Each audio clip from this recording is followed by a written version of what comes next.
এই হচ্ছে চাণক্যের সমাধি।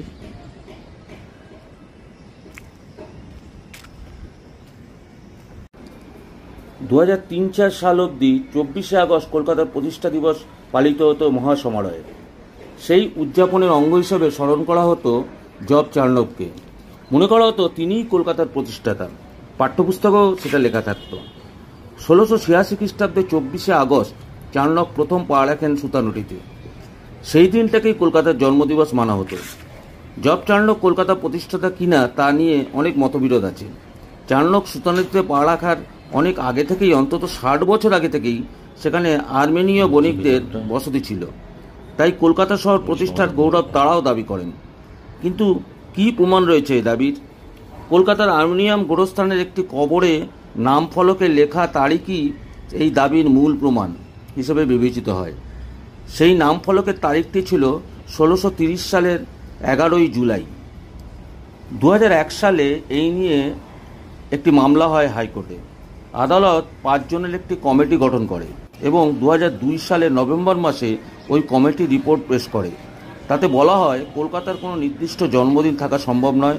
চাণক্য আসার অনেক আগে থেকেই কলকাতায় অস্তিত্ব ছিল। তার পরের বছর রাজ্য সরকার সেই কমিটির রিপোর্ট মেনে নেন।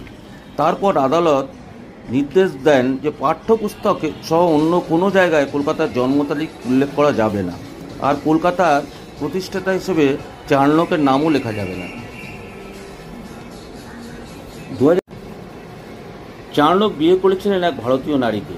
অবশ্য এই নিয়ে অনেক বিতর্ক আছে।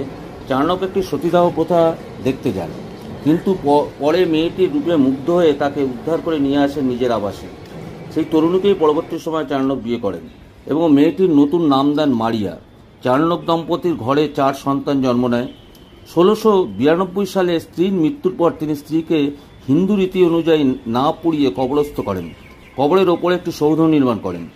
জব চাণক্য মৃত্যুবরণ করেন 1693 সালের 10ই জানুয়ারি কলকাতায়। সেন্ট জনস কবরস্থানের উত্তর দিকের দেওয়ালের পাশে তাকে সমাধিস্থ করা হয়।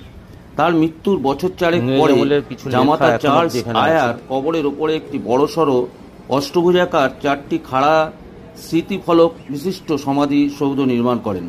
জব চাণক্যের এই স্মৃতি নিয়ে এখনও ঠায় দাঁড়িয়ে আছে সেই সমাধি সৌধটি।